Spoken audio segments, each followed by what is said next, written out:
नमस्कार दोस्तों, आपका स्वागत है। आज की हमारी कहानी है पिता की अंतिम सीख। दोस्तों, ये कहानी सिर्फ एक पिता की नहीं बल्कि उन तमाम माँ बाप की है जो अपनी पूरी ज़िंदगी बच्चों पर वार देते हैं और बदले में उपेक्षा, अपमान और अकेलापन पाते हैं। ज्ञानचंद जी कभी शहर के नामी व्यापारी जिनकी पहचान और इज्जत हर गली मोहल्ले में थी, लेकिन आज वही पिता अपने ही घर में एक अदरक वाली चाय के लिए तरसते हैं। धन दौलत, बड़ा मकान, बेटी बहुएं सब हैं, बस कमी है तो स्नेह की, सम्मान की और उस देखभाल की जिसकी उम्मीद हर बुजुर्ग अपने बच्चों से करता है। लेकिन वही बुजुर्ग अपने बच्चों को जाते जाते इंसानियत का एक ऐसा पाठ पढ़ा गया जो न सिर्फ उनके लिए बल्कि हर युवा के लिए बहुत ज़रूरी था। तो आइए शुरू करते हैं आज की कहानी। सवेरे की हल्की ठंडी हवा खिड़की से भीतर आ रही थी। कमरे के कोने में रखी पुरानी लकड़ी की खटिया पर ज्ञानचंद जी आधे गिरे से लेटे थे। उम्र का बोझ, बीमारी की मार और अकेलेपन की पीड़ा ने उनके शरीर को इस तरह जकड़ रखा था कि उठना भी किसी युद्ध से कम ना लगता। उन्होंने बड़ी मुश्किल से गला साफ किया, फिर खांसते खांसते बाहर की ओर पुकारा, बेटा रमेश, जरा अदरक वाली चाय बना दे, खांसी बहुत बढ़ गई है। ड्राइंग रूम में आईने के सामने खड़ा रमेश टाई सीधी कर रहा था। चेहरा चिढ़न से भर उठा। पापा, ऑफिस के लिए पहले ही लेट हो रहा हूँ, थोड़ी देर बैठ जाइए, चाय मिल जाएगी। हर वक्त आपको किसी न किसी चीज़ की ज़रूरत रहती है। उसकी आवाज़ में एक ठंडापन और रुखाई थी जिसमें बेटे का अपनापन कहीं खो चुका था। ज्ञानचंद जी चुप हो गए और वापस आकर अपने बिस्तर पर लेट गए। बिस्तर के सहारे टिककर अपनी पत्नी सरस्वती की तस्वीर को देखा। वही मुस्कुराता चेहरा, वही शांत आंखें, तस्वीर जैसे कह रही थी, धैर्य रखो, सब देख रही हूँ। उनकी आंखों में नमी उतर आई। कभी इस घर की रौनक थे वे, बड़े व्यापारी जिनके नाम से लोग प्रभावित होकर खड़े हो जाते थे। आज वही अपनी ही संतान के सामने एक कप चाय के लिए तरस रहे थे। रसोई में बड़ी बहू रेखा बेमन से बर्तन खड़खड़ाती, खाना बनाते समय अक्सर अधूरी सब्जी, बासी रोटी या ठंडी दाल परोसती। अगर पिता ने कहा थोड़ा मसाला कम है तो वह तंज कसती कहती, पापा, आप हर वक्त शिकायत ही करते हैं, क्या कभी कोई चीज़ ठीक लगती है? बिस्तर लगाना या कमरा साफ करने को कहे तो झुड़क देती, इतना काम करके थक गए हैं क्या, आप भी थोड़ी मदद कर लें। अक्सर वह बासी अधूरा खाना ही परोस देती थी। छोटी बहू रिया तो जैसे घर की जिम्मेदारियों से पूरी तरह पल्ला झाड़ चुकी थी। उसके लिए यह सब झंझट था जिसकी फिक्र करने का समय उसके पास नहीं था। रिया घर के छोटे मोटे कामों से पूरी तरह बचती। पिता जब कहते बेटा थोड़ी मदद कर दो तो वह हाथ खड़े कर देती और कहती, मेरे पास अपने ही बहुत काम है, आपको पता है मैं कितनी व्यस्त हूँ पापा, खुद ही कर लीजिए। कभी बिस्तर लगाना, दवा देना, नहाना, यह सब उसकी जिम्मेदारी नहीं थी। ससुर की तबीयत खराब होने पर भी रिया अपने कमरे में आराम करती और कहती, पापा आप हमेशा परेशान रहते हैं, अब मैं क्या करूं? बहू की उपेक्षा इतनी बढ़ गई थी कि पिता की छोटी छोटी इच्छाएं जैसे अदरक वाली चाय या बिस्तर बदलना तकलीफ़ का कारण बन गई। सुरेश दिखावे के लिए कभी कभी चाय या हल्की मदद करता, लेकिन दिल से किसी चीज़ की परवाह नहीं। पिता जब बीमार होते उनके छोटे मोटे काम जैसे दवा देना, बिस्तर लगाना, गर्म पानी देना, ये दोनों बेटों के लिए बोझ बन गए। अक्सर ज्ञानचंद जी को खुद से उठकर काम करना पड़ता, चाहे बुखार हो या कमजोरी। किसी भी बात पर दोनों बेटों का रवैया था झड़कना, जल्दी जल्दी काम निपटाना और पिता की भावनाओं की अनदेखी करना।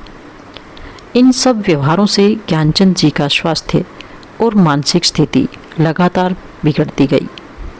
उनका दिन रात मुस्कुराने और उम्मीद रखने के बावजूद अब थकान और दर्द में ढल गया। घर में धन दौलत की कमी नहीं थी, बड़ी कोठी, आलीशान साज सामान, परंतु उस सब के बीच ज्ञानचंद जी की दुनिया वीरान थी। जिस पिता ने बेटों को पढ़ाकर ऊंचे पदों पर पहुंचाया, जिस पिता ने अपना व्यापार सौंपकर उन्हें सम्मान दिया, वही पिता आज अपनापन और उपेक्षा का बोझ ढो रहा था। और कमरे के कोने में रखी सरस्वती जी की तस्वीर, बस वही उनका एकमात्र हमदर्द थी। रात का सन्नाटा था, कमरे की बत्ती बुझी हुई, सिर्फ खिड़की से आती चांदनी ने फर्श पर फीकी उजली लकीर खींच रखी थी। ज्ञानचंद जी करवट बदलते हुए धीरे से सरस्वती जी की तस्वीर की ओर देखने लगे। सरस्वती, तुम्हारे बिना यह घर कितना सूना हो गया है। जिन बेटों के लिए हमने सब कुछ लुटा दिया, वही आज हमें बोझ समझते हैं। उनकी आंखें नम हो गई। उम्र का दर्द और उपेक्षा का घाव मिलकर भीतर आग बन चुका था, परंतु चेहरा शांत था। उनके मन में एक दृढ़ निश्चय आकार लेने लगा। मुझे इन्हें जीवन का असली पाठ पढ़ाना ही होगा। मेरी जाने के बाद अगर इन्हें सुधारा नहीं गया तो ये इंसानियत भी खो देंगे। पैसा तो मैं दे दूंगा, मगर शर्त ऐसी होगी कि इन्हें अपने कर्तव्य का बोध हो जाए। सुबह होते ही उन्होंने पुराने मित्र धर्मचंद जी के बेटे विकास को बुलाया। विकास अब नामी वकील बन चुका था और ज्ञानचंद जी के लिए बेटे जैसा ही था। विकास आया तो झुका और प्रणाम किया। चाचा जी, आपने बुलाया? ज्ञानचंद जी ने धीमी आवाज़ में कहा, हाँ बेटा, एक ज़रूरी काम है। मैं अपनी वसीयत लिखवाना चाहता हूँ, मगर ऐसी कि मेरे बाद भी मेरे बच्चों को इंसानियत का मूल्य समझ में आए। विकास ने ध्यान से सुना और कलम निकाल कर बैठ गया। कमरे का दरवाज़ा भीतर से बंद था। बाहर नौकरानी शांता को हिदायत दी थी कि कोई अंदर ना आए, पर किस्मत को कुछ और ही मंजूर था। वसीयतनामा लिखने के बाद जैसे ही विकास बाहर निकला, छोटी बहू रिया सीढ़ियों से उतर रही थी। उसकी तेज़ निगाहों ने विकास के हाथों में फाइल और आंखों में गंभीरता देख ली। शांता, ये वकील यहाँ क्या कर रहा था? मुझसे क्यों नहीं पूछा? बेचारी शांता सक पका गई। भाभी जी, बाबूजी ने कहा था कि जो भी आए उसे सीधा उनके कमरे में भेज दूं। लगता है उन्होंने वसीयत लिखवाई है। रिया की आंखें चमक उठी, होठों पर मुस्कान तैर आई। ओहो, तो अब पापा जी ने प्रॉपर्टी का बंटवारा कर ही दिया। अच्छा है, अब हमें चिंता करने की ज़रूरत नहीं है। शाम को जब रमेश और सुरेश घर लौटे तो रिया ने उत्साहित स्वर में उन्हें यह खबर सुनाई। दोनों भाइयों के चेहरे खिल उठे। लगता है पापा जी चाहते हैं कि हम प्यार से रहें, तभी तो वसीयत बनाई होगी।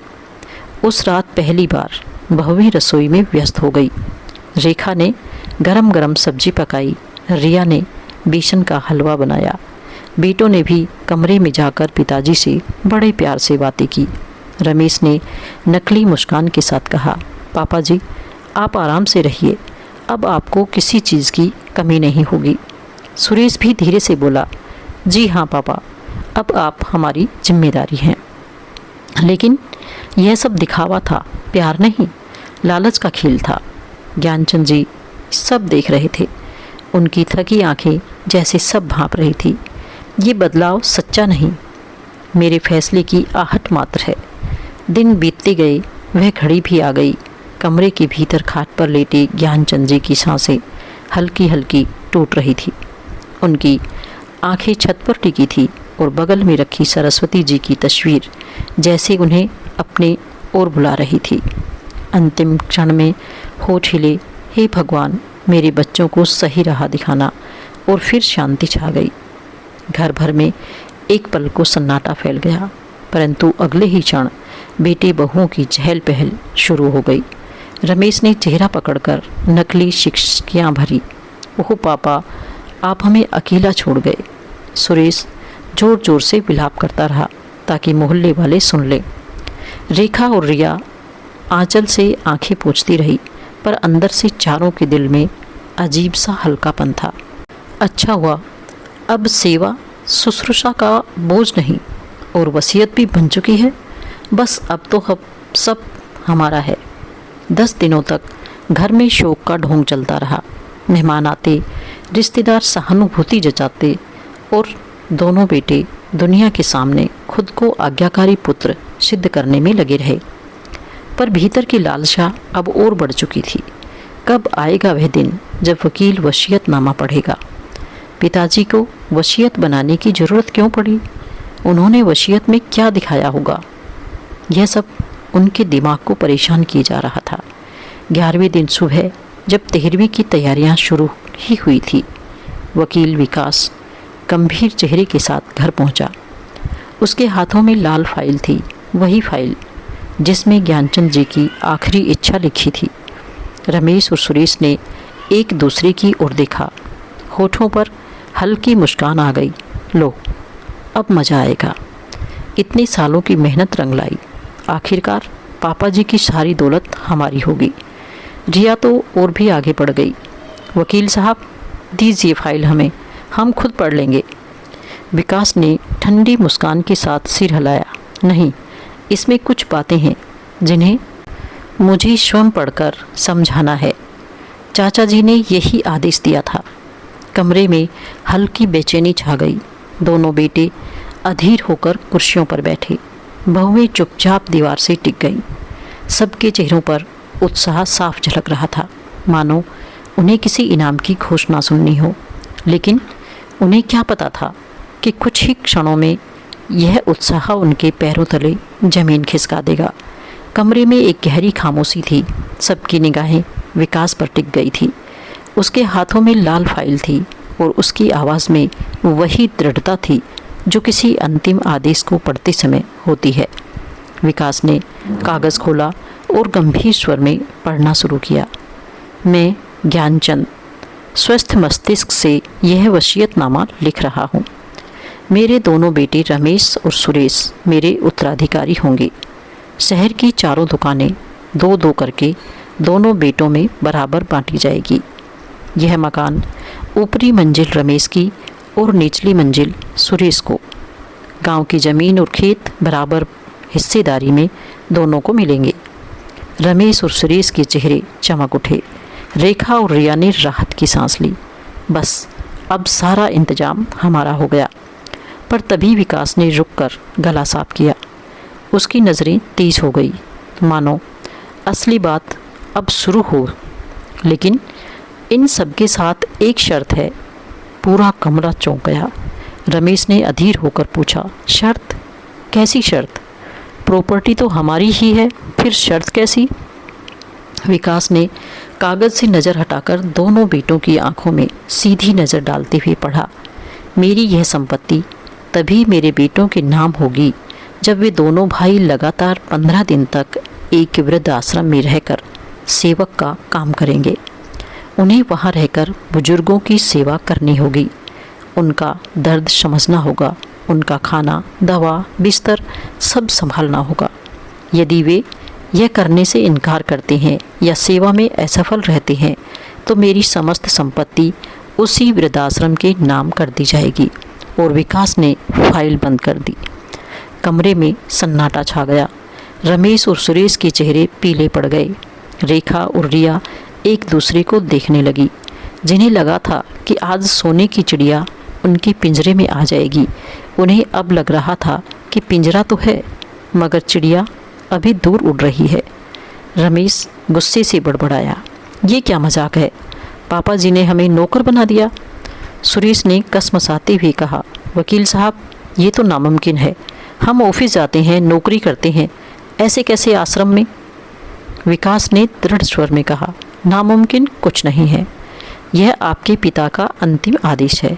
अगर संपत्ति चाहिए तो 15 दिन वृद्धाश्रम की सेवा करनी ही होगी, वरना सब कुछ वृद्धाश्रम का होगा। और इस काम की देखभाल के लिए उन्होंने अपने दोस्त धर्मचंद को चुना। उन शब्दों ने जैसे पूरे घर की नींव हिला दी। लालच से भरे चारों दिल अब भय और बेचैनी से कांपने लगे। भारी मन से रमेश और सुरेश को वृद्ध आश्रम जाना पड़ा। धर्मचंद जी ने पहले ही उनके फ़ोन, पर्स और पैसे ले लिए। यहाँ तुम सिर्फ सेवक हो, बेटे नहीं, मालिक नहीं, बस सेवक। उनके शब्द कानों में गूंज रहे थे। आश्रम का लोहे का गेट जैसे ही खुला, दोनों भाइयों ने भीतर झांका। धूप की हल्की किरणें बरामदे में बैठी झुर्रियों भरे चेहरे पर पड़ रही थी। कोई लाठी थामे दीवार का सहारा लिए खड़ा था, कोई बिस्तर पर पड़ा खांस रहा था, तो कोई खामोश निगाहों से गेट को ऐसे ताक रहा था जैसे कोई अपना लौट आएगा। पहले ही दिन एक बुजुर्ग ने रमेश का हाथ पकड़ लिया। बेटा देखना, आज मेरा सुरेश आएगा, बहुत दिन हो गए उससे मिले, मैंने उसके लिए ये मफलर बुना है। रमेश ने चौंक कर सुरेश की ओर देखा। दोनों की आंखों में अजीब सी टीस उठी। रमेश थोड़ा आगे बढ़ा ही था कि उसने सामने एक बुजुर्ग को दीवार के साथ खड़े हुए देखा, जो अपने कपड़े उतारने का असफल प्रयास कर रहा था। उसके हाथों में इतनी जान नहीं थी कि वह खुद अपने कपड़े उतारकर नहा सके। उसकी मजबूरी को देखकर रमेश ने आगे बढ़कर उसकी मदद करनी चाहिए, तो वह बुजुर्ग उसे ढेरों आशीर्वाद देने लगा। अनायास ही रमेश को अपने पिताजी की याद आ गई, जब एक दिन उसके पिता ने उससे कहा था, बेटा रमेश, मैं 3 दिन से नहाया नहीं हूँ, क्या तुम मुझे नहला सकते हो? तो रमेश ने गुस्से में कहा था, क्या पापा, आप अच्छे खासे तो दिख रहे हो, फिर अपने आप नहा भी नहीं सकते हो? दूसरे कोने में बैठी एक अम्मा बार बार अपने कमरे की ओर इशारा कर रही थी। मेरे बेटे बहू कहते थे मैं अब बोझ हूँ, पर मैं तो सिर्फ उनके बच्चों को अपनी गोद में खिलाना चाहती थी। क्या प्यार मांगना भी बोझ होता है? सुरेश के हाथ से झाड़ू छूटते छूटते बची। उसे लगा मानो वही शब्द उसके कानों में गूंज रहे हो। हर वक्त किसी न किसी चीज़ की ज़रूरत रहती है आपको। याद आया, यही तो उसने अपने पिता से कहा था। रात को जब दोनों भाइयों को बुजुर्गों को खाना परोसना पड़ा, एक बूढ़े बाबा ने कांपते हाथों से निवाला तोड़ते हुए कहा, बेटा घर में सब कुछ था, पर अपने नहीं थे। यहीं आकर समझा कि दौलत नहीं, अपनापन पेट भरता है। रमेश की आंखें भीग गई। सुरेश का गला भर्रा गया।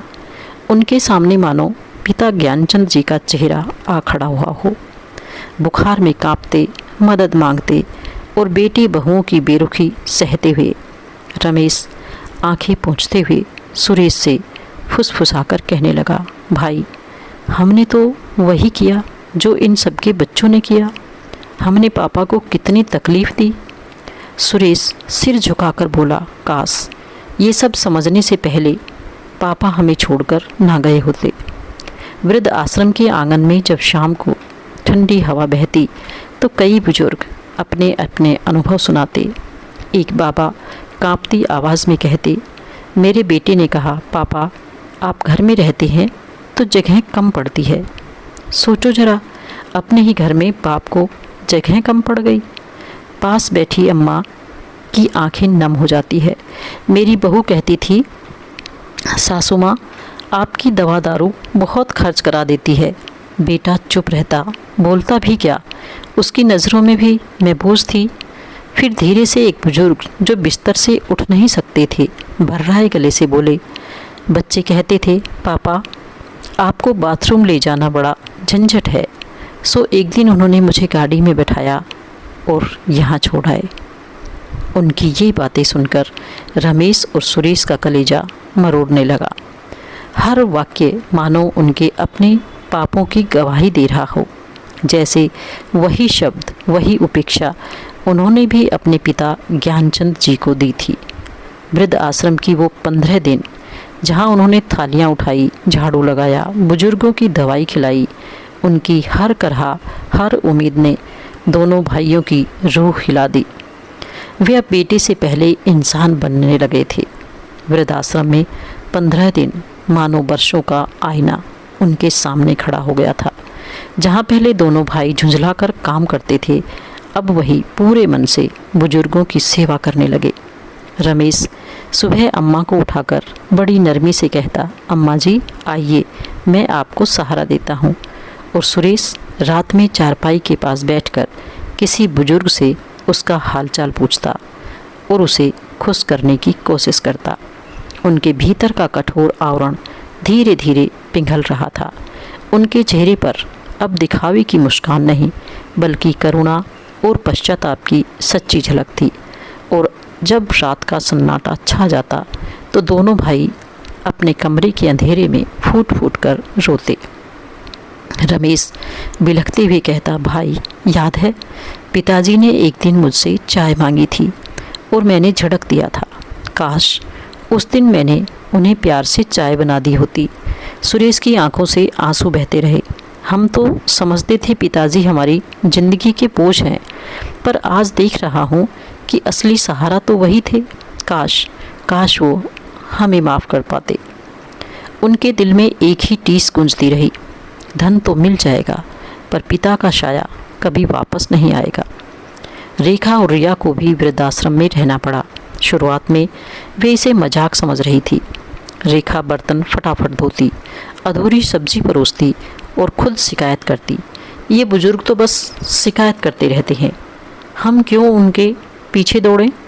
रिया तो और भी बेपरवाह थी, मुझे कौन सुन रहा है, सब तो हमसे दूर रहना चाहते हैं, बस नाम के लिए यहाँ हूँ और कुछ नहीं। लेकिन धीरे धीरे उनका नज़रिया बदलने लगा। एक अम्मा बार बार अपने बहू बेटों की कमी बता रही थी। मेरे बेटे कहते थे कि माँ अब बोझ है, पर मुझे बस थोड़ा प्यार और सम्मान ही तो चाहिए था, बस वही मांग थी।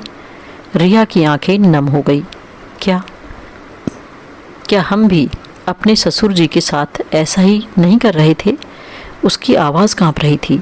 रेखा ने देखा कि एक बूढ़ा बाबा जो अपाहिज था अपने बेटे का इंतजार कर रहा था। सालों से उसने नहीं देखा था मुझे, बस कुछ पल की याद के लिए ये आ गया। रेखा ने धीरे से कहा, हमने भी अपने पिताजी के साथ वही किया था, वही उपेक्षा। मैंने तो खाना भी ठीक से नहीं बनाया, कभी बासी रोटी खिला दी तो कभी हलवा अधूरा दे दिया।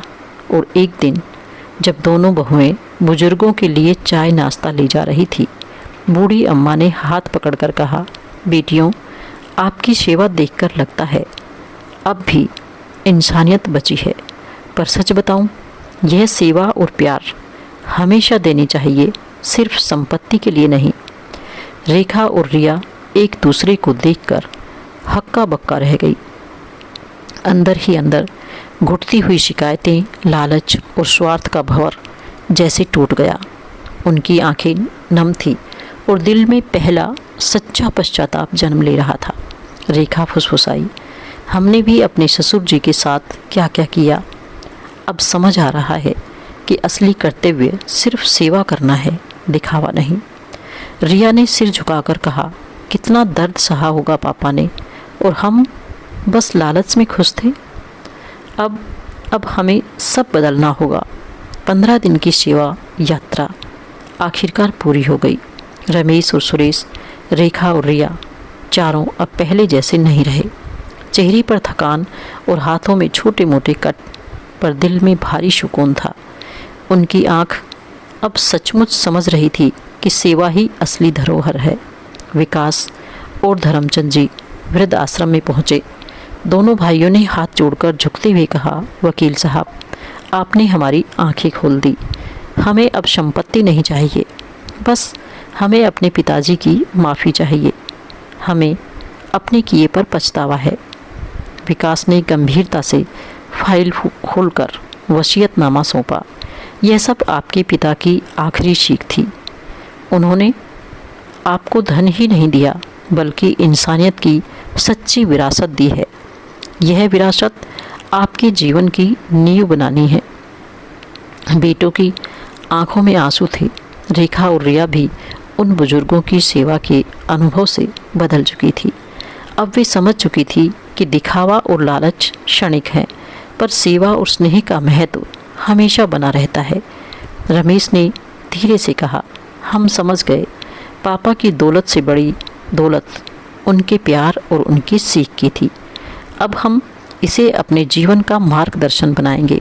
सुरेश ने सिर झुकाकर कहा, कभी देर से ही सही, पर अब हम अपने कर्मों और व्यवहार से पिता की अपेक्षाएं पूरी करेंगे और हम कभी किसी बुजुर्ग को अपने घर में उपेक्षित नहीं होने देंगे। वृद्ध आश्रम की शांति में चारों का मन हल्का हो गया। पिताजी की अंतिम विजय यही थी। उनकी सिखाई हुई इंसानियत और सेवा की विरासत ने लालच और स्वार्थ से भरे दिलों को बदल दिया। दोस्तों, यही थी हमारी आज की कहानी।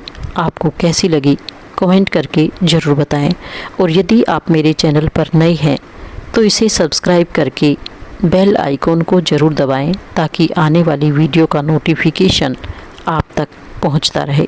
धन्यवाद।